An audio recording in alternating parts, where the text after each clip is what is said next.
में ABF में CDT होगा। अब हमको पता है जैसे मोटर तो पूरा कॉइल होता है, बहुत सारे इधर CD जो है वो V1 के साथ कनेक्ट होता है और AB जो है वो 180 डिग्री होगा। उस टाइम पे करंट में जो करंट मिलेगा उसका भी डायरेक्शन हर हाफ साइकिल में।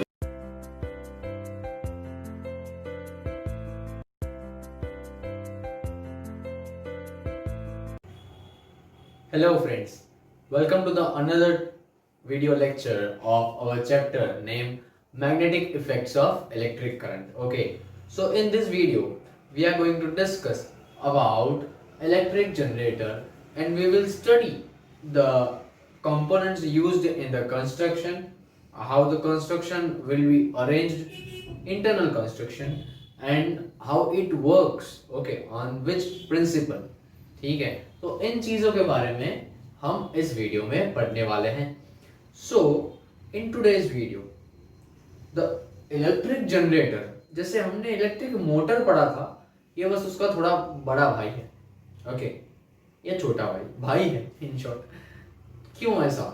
क्योंकि बहुत सारी चीजें इन दोनों में सिमिलर है इनकी कंस्ट्रक्शन में। ओके, एक सिंपल सा छोटा डिफरेंस ये है कि इलेक्ट्रिक मोटर जो था उसको हमको इलेक्ट्रिसिटी देना पड़ता था and then it works, then it rotates.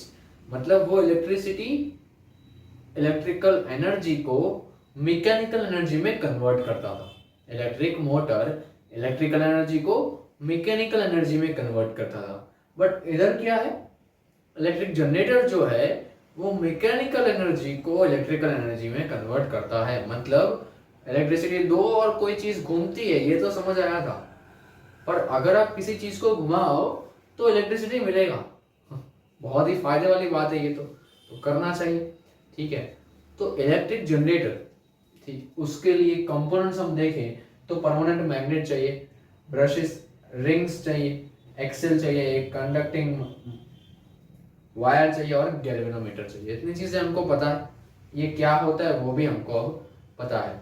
अब कंस्ट्रक्शन अरेंजमेंट करने से पहले कौन से बेसिस पे, कौन से प्रिंसिपल पे ये वर्क करता है, तो हमने जो प्रीवियस वीडियो देखा था, जिसने इसने नहीं देखा अभी देख लो, क्योंकि प्रीवियस वीडियो जिस टॉपिक पे था उसी प्रिंसिपल पे इलेक्ट्रिक जनरेटर काम करता है and that is electromagnetic induction. Okay, electromagnetic induction के प्रिंसिपल पे इलेक्ट्रिक जनरेटर बनाया गया, वो होने के बाद ही इलेक्ट्रिक जनरेटर बना। ओके, और वो उसका कंस्ट्रक्शन भी ऑलमोस्ट मोटर जैसा है। देखते हैं, there are N and S poles, ये भी सेम था, और रेक्टेंगुलर कॉइल वो भी ठीक था। अब गैल्वेनोमीटर नहीं था उसमें, वहां पे क्या था, बैटरी था। बहुत ही सिंपल है कि उसको चलाने के लिए इलेक्ट्रिसिटी देना पड़ता है तो हमने बैटरी लगा दिया। बट जनरेटर इलेक्ट्रिसिटी प्रोड्यूस करता है, तो चेक करने के लिए कि प्रोड्यूस हुआ है या नहीं, उसके लिए गैल्वेनोमीटर है, तो ये लगा दिया है। Axle is already there. एक और छोटा सा डिफरेंस है इसमें कि उसके अंदर आपको याद हो तो जो रिंग्स यूज किया गया था दैट वाज स्प्लिट रिंग्स, मतलब स्प्लिट होता था वो। इधर स्प्लिट रिंग्स नहीं है, इधर दो फुल रिंग्स हैं जो कि अलग अलग पोजीशंस पे लगाई गई हैं। Okay, we are studying it, don't worry. Brushes same as here, वहां पे स्प्लिट रिंग में दो ब्रशेस थे, इधर भी दो ब्रश है, बट एक पहले वाले रिंग में, दूसरा दूसरी वाले रिंग में।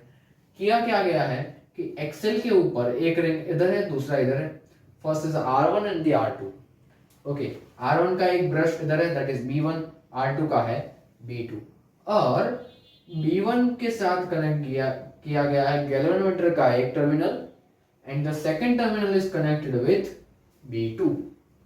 कुछ इस तरह से एक्सटर्नल सर्किट कनेक्ट हो रहा है and this is R1, this is R2।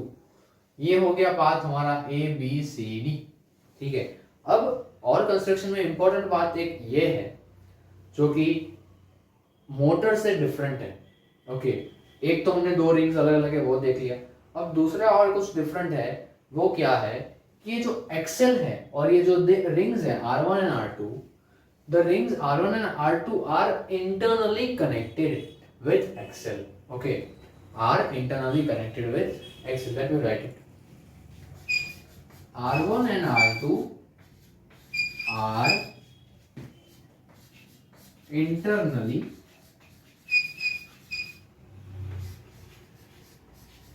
connected with axle. Okay, तो R1 और R2 और वो रिंग्स के जो हैं वो एक्सेल के साथ इंटरनली कनेक्टेड है।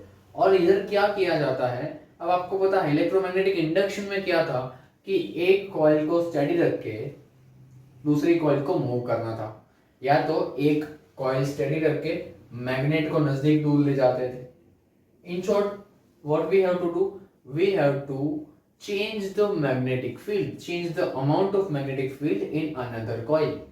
ओके, कॉइल के अंदर मैग्नेटिक फील्ड का अमाउंट कैसे भी हर सेकंड चेंज होता रहे तो इलेक्ट्रिसिटी हर सेकंड मिलता रहेगा। ओके, तो वैसा ही कुछ अरेंजमेंट इधर भी करना था। इधर दो कॉइल नहीं है, इधर एक मैग्नेट है और एक कॉइल है। The coil is here and the magnet is here.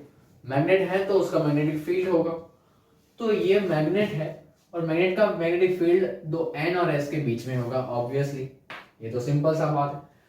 तो इस एरिया में मैग्नेटिक फील्ड है, इसी एरिया में कॉइल है।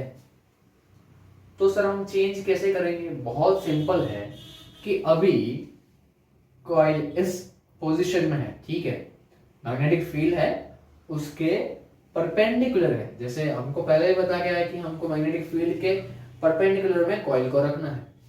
तो इस पोजीशन में है, अगर मैं इसको थोड़ा भी कहीं पे मूव करता हूं तो उसके अंदर जो फील्ड लाइंस एसोसिएटेड थी उसमें चेंज आएगा। Okay, field lines, magnetic field, इसकी जो इन दोनों का मैग्नेटिक फील्ड बीच में है और उसकी मैग्नेटिक फील्ड लाइंस भी होंगी, तो जब तक ये कॉइल हिलेगा नहीं तब तक मैग्नेटिक फील्ड लाइंस उतनी की उतनी ही रहेंगी। बट जैसे ही मैं इसका पोजीशन कुछ चेंज करता हूं तो पोजीशन चेंज होने के साथ साथ उसके साथ एसोसिएटेड मैग्नेटिक फील्ड लाइंस भी बदलती रहेंगी, उसके अमाउंट्स भी चेंज होंगे। ठीक है, इस पोजीशन में for example 10 magnetic field lines इसके साथ एसोसिएटेड है, जैसे थोड़ा मूव करता हूं 10 से शायद 12 हो सकती है, 10 से शायद 8 हो सकती है। ओके, क्योंकि उसका पोजीशन चेंज हो गया। तो change in the amount of magnetic field और field lines, it will produce electric current और इलेक्ट्रिसिटी। ठीक है, तो एक्चुअली में अब इसको मूव करेगा कौन, आप या मैं, कोई नहीं। अब इधर जो है आपको याद होगा अभी मैंने बताया कि the R1 and R2 rings are internally connected with axle। तो आउटसाइड से इस एक्सेल को ही रोटेट किया जा रहा है। ठीक है, ये एक्सेल को ही रोटेट किया जा रहा है। इधर brush B1 and B2 are fixed, the rings R1 and R2 are connected internally with axle। तो ये पूरा एक्सेल को ही मैं रोटेट करूं तो ये पूरा सर्किट रोटेट होता जाएगा। ओके, तो सबसे पहले क्या हो रहा है, ए बी अप डायरेक्शन में जा रहा है, सी डी डाउन में, ए बी अप में, सी डी डाउन में। अब सी डी डाउन में गया तो इधर आ जाएगा, मतलब 180 डिग्री घुमाओ तो इधर सी डी है, इधर ए बी है। ओके, इधर सी डी है, इधर ए बी है, तो एक 180 डिग्री घूमा तो वो घूमने के साथ साथ मैग्नेटिक फील्ड लाइंस में और उसके अमाउंट में इस कॉइल के अंदर चेंज होगा। अब हमको पता है, जैसे मोटर में देखा था कि समझने के लिए एक वायर दिखा गया है, बट एक्चुअल में मशीन के अंदर तो पूरा कॉइल होता है, बहुत सारे कंडक्टर्स होते हैं। ओके, वो बहुत सारे कंडक्टर्स के साथ इसके मैग्नेटिक फील्ड लाइंस एसोसिएट होते हैं। वो कंडक्टर्स अपना पोजीशन चेंज करते हैं तो amount of magnetic field lines भी चेंज होता है। और आपको पता है फैराडे भाई ने बताया था that if the amount of magnetic field और magnetic field lines changes in the conductor, it will create induced current, it will create electricity. Okay, so on the basis of the Michael Faraday's law of electromagnetic induction, we can say if we rotate axle in the clockwise direction, the current will flow in this direction, and if we talk about the outside circuit or external circuit, then the current will flow from B2 to B1. Okay, B2 से B1 की direction में current flow करेगा। If we are rotating this coil with the help of axle in reverse direction, the external circuit will flow the current in the reverse direction. It means it will be from B1 to B2.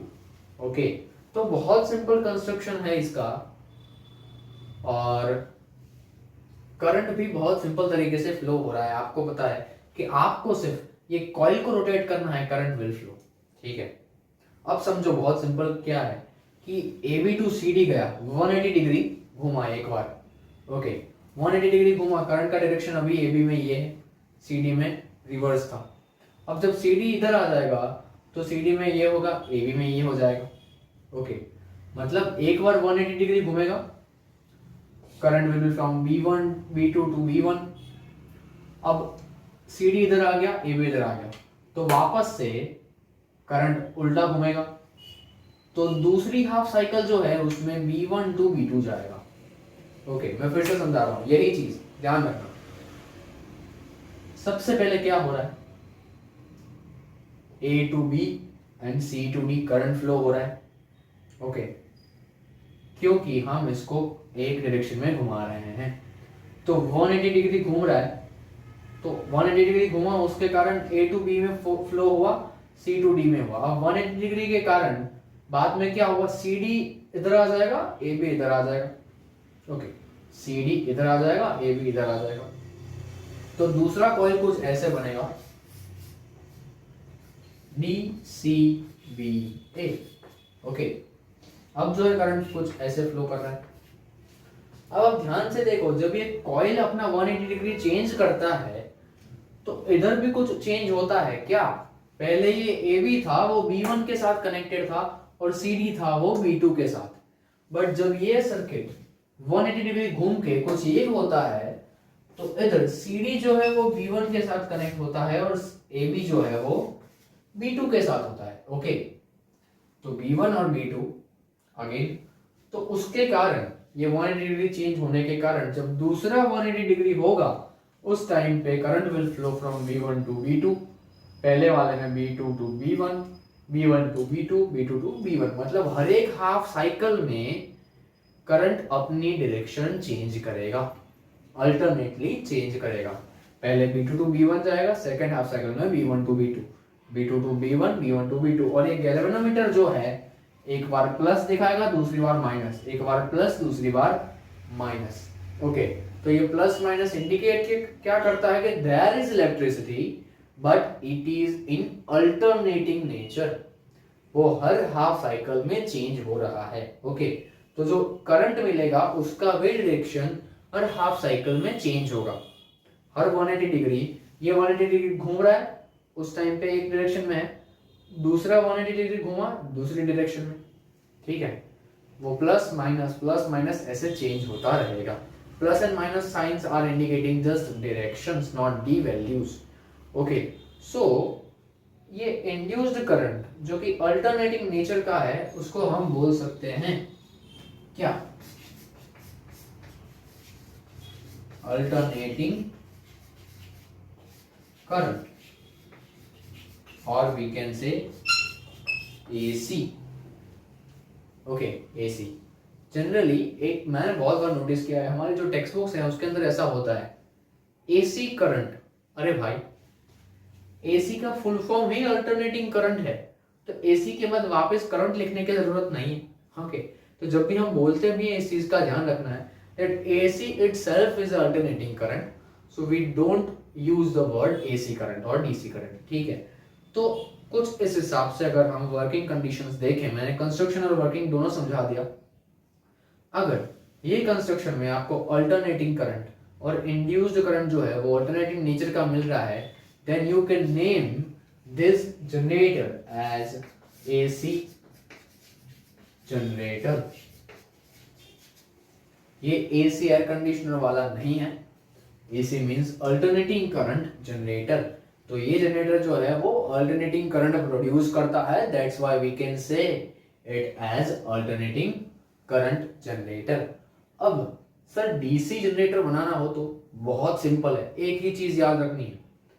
Okay, DC बनाना है मतलब कि ये current जो है वो बारी बारी से B2 to B1 and B1 to B2 change हो रहा है, वो चेंज नहीं करना है, एक ही डायरेक्शन में जाना चाहिए, B2 to B1, B2 to B1 जाना ही चाहिए हर डायरेक्शन में, मतलब हर सेकेंड उसका डायरेक्शन चेंज नहीं होना चाहिए, डायरेक्शन सेम रहना चाहिए, डायरेक्ट करंट होना चाहिए।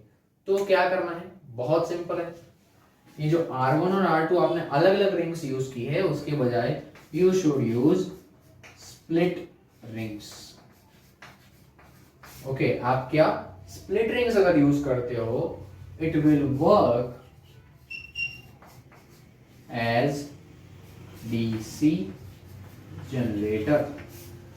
ओके, यही कंस्ट्रक्शन में ये दो रिंग्स के बजाय आप एक स्प्लिट रिंग यूज करते हो, okay, then it will work as DC generator, और उसमें करंट जो है वो कंटिन्यूअस मिलेगा, डायरेक्ट करंट मिलेगा, जो कि उसका नेचर अल्टरनेटिंग नहीं होगा, उसकी डायरेक्शन चेंज नहीं होगी हर हाफ साइकिल में, वो एक ही डायरेक्शन में घूमता रहेगा। Okay, so this is all about electric generator, AC generator and DC generator. मैंने दोनों पढ़ा दिया।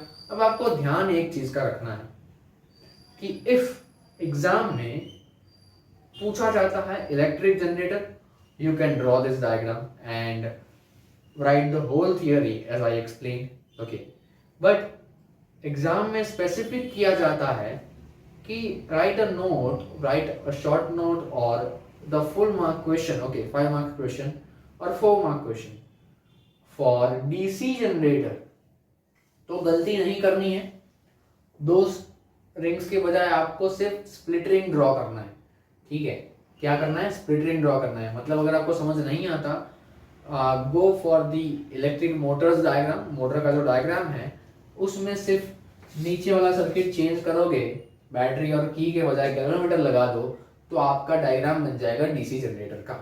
ओके, और एसी जनरेटर दिया है तो ये डायग्राम यूज कर सकते हो, बट इसमें कंफ्यूज नहीं होना है और ध्यान देना है, फोकस, क्वेश्चन ध्यान से पढ़ोगे तभी मार्क्स आएंगे, क्योंकि तब आपको पता चलेगा कि क्वेश्चन में पूछा क्या गया है। आपने जनरेटर सर ने ये पढ़ाया, ये याद रख लिया और वहां पे यही छाप दिया, और गलती से वहां पे डीसी जनरेटर पूछ लिया है ट्विस्ट करने के लिए, तो you will get 0 marks. Okay, तो ऐसा हमको नहीं करना है, ये ध्यान रखना है। तो इसीलिए मैंने लास्ट में ये बताया कि अगर आपको कुछ भी चेंज करना है, पूरा वर्किंग सेम है, कंस्ट्रक्शन सेम है, कंस्ट्रक्शन में छोटा डिफरेंस है कि ये दो रिंग्स के बजाय you should use split rings. Okay, और स्प्लिट रिंग में सब वैसे का वैसा रहेगा, बस चेंज इतना होगा कि इसमें अल्टरनेटिंग करंट मिल रहा है, उसमें डायरेक्ट करंट मिलेगा। जो जनरेटर डायरेक्ट करंट देता है उसको डीसी जनरेटर बोलते हैं, जो अल्टरनेटिंग करंट देता है उसको अल्टरनेटिंग करंट जनरेटर यानी एसी जनरेटर कहते हैं। Okay, so this is all about electric generator. I hope you got all the concept and entire theory very well. Okay, we will meet in the next video with another new topic. Okay, up to that, take care of yourself. Bye bye.